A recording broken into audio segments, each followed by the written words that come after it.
Hello everybody, welcome to our second video on Laplace Transform. Today we will be going over some basic Laplace transforms and I will be showing you some of these exercises and how to do them so you can have a better idea of what is going on. For our first problem, we have the Laplace of e to the power of 4t. To find the Laplace of this problem, first we will be going to write our Laplace transforms as an integral, just like how I showed you in the previous video. So in our first step, we have Laplace of e to the power of 4t equal to the integral from 0 to infinity of e to the power of minus st times e to the power of 4t dt. For the next step, what I'm going to do is I'm going to use the rule for exponentials and put the two powers together.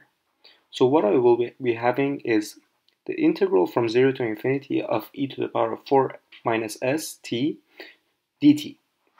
For the next step, I will perform a basic integral and I will obtain 1 over 4 minus s e to the power of 4 minus s times t, and our boundaries are going to be from 0 to infinity. So what we will have is an improper integral, so we will write it like this. Limit of t as it goes to infinity of 1 over 4 minus s e to the power of 4 minus st. And I will apply the limit of t going to infinity. What you have to keep in mind is that 4 minus s has to be a negative number. Otherwise, this number will not go to 0. And for our second part, we will have minus 1 over 4 minus s e to the power of 4 minus s times 0. E to the power of 4 minus s times 0 is going to give me 1. So the result of this integral is going to be minus 1 over 4 minus s, which is also equivalent to 1 over s minus 4. And from this, I can actually conclude that Laplace of any number a of e to the power of at is going to be 1 over s minus a. Okay, so for our second problem, we're going to make it a bit more challenging. Here we have a piecewise function, but don't worry, I'll show you how simple it is to solve. So we have f of t is equal to t when t goes from 0 to 1. And I'm sorry for this mistake, the boundaries should be the other way around. And we have 1 for t larger or equal to 1. But it doesn't really make a difference if it's equal or not, since we're applying it to an integral. So for our first step, as always, we're going to write our Laplace transform as its integral form. So we're going to have Laplace of f of t is equal to integral from 0 to infinity of e to the power of minus st times f of t dt. And what I can do with this integral, since it goes from 0 to infinity, is I can expand it to one integral from 0 to 1 plus another integral from 1 to infinity. And this will help me apply my boundaries with different functions. Because remember, my function is t from 0 to 1. And it's 1 from 1 to infinity.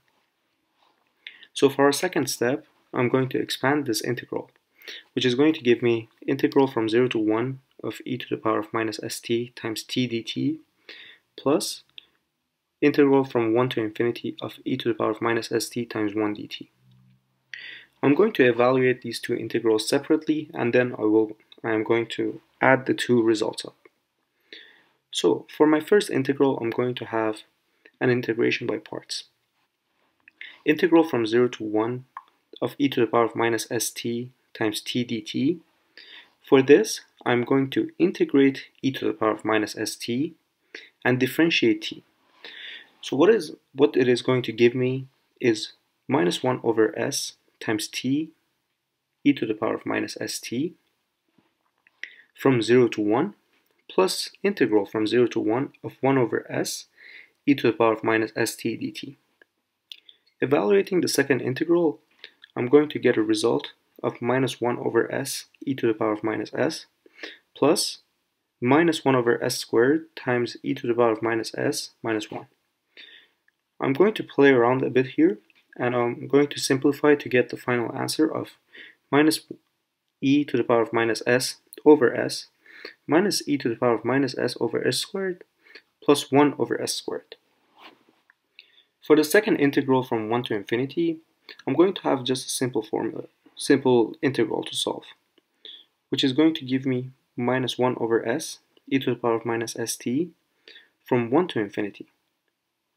And this is going to give me 1 over s e to the power of minus s. Adding all the two integrals together, I'm going to have 1 over s squared times 1 minus e to the power of minus s simplified. Okay, so for our last problem, we're going to make it even more challenging by finding the Laplace of cosine kt. This is going to give me a general notion of the Laplace of any cosine function. So as always, I'm going to start off by writing my Laplace transform in its integral form. So I'm going to have integral from 0 to infinity of e to the power of minus st times cosine kt dt. This is a classic case of what they call a boomerang integral. You will see why they call it this. This is going to be a bit confusing, so I'm going to write my integration by parts on top right.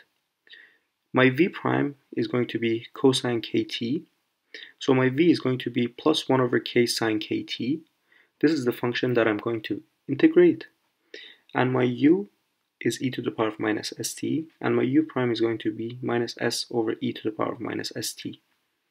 This is the function that I'm going to differentiate. So in our first step, I'm going to have 1 over k sine kt times e to the power of minus st from 0 to infinity plus s times integral from 0 to infinity of sine kt times e to the power of minus st dt. By the way, guys, if this does get really confusing, feel free to pause the video and look over the math one more time. In the second step, I'm going to reevaluate the second integral that I get, which is going to be integral from 0 to infinity of sine kt times e to the power of minus st dt. For this one, I'm going to write my integration by parts one more time, and I'm going to name my functions this time g and f. So for the second step, I'm going to have integral from 0 to infinity of sine kt times e to the power of minus st dt. What this is going to give me is minus 1 over k times cosine kt times e to the power of minus st from 0 to infinity plus s times integral 0 to infinity of e to the power of minus st cosine kt dt. Now I know that this is really confusing, but you're going to see that this is all going to simplify together. So what I'm going to have in my third step is 1 over k times sine kt times e to the power of minus st from 0 to infinity. Now, at infinity, this function is going to be 0 because e to the power of minus st is 0. Also, at 0, this function is going to be 0 because sine kt is 0. Plus s times minus 1 over k cosine kt times e to the power of minus st from 0 to infinity plus s times integral from 0 to infinity of cosine kt minus e to the power of st times e to the power of minus st dt. Now you're going to see why I keep the last integral like it is. So if I simplify a bit more, I'm going to have integral from 0 to infinity of e to the power of minus st times cosine kt dt is going to be equal to s over k squared minus s squared k squared times integral from 0 to infinity of cosine kt times e to the power of minus st dt. Now if you pay attention, you will see that this integral is just like the integral we started with, multiplied by some coefficient. And this is why they call this a boomerang integral, because no matter how many times you integrate, you're going to have whatever you had in the beginning times some constant. And this is exactly what I want, because now by bringing this integral to the other side, I'm going to obtain k squared plus s squared over k squared times the integral from 0 to infinity of e to the power of minus st times cosine kt dt is going to be equal to s over k squared. Now, to find my integral, I just need to bring that coefficient to the other side. So integral from 0 to infinity of e to the power of minus st times cosine kt dt is going to be s over s squared plus k squared. And that is the Laplace transform of cosine kt. Thank you for watching.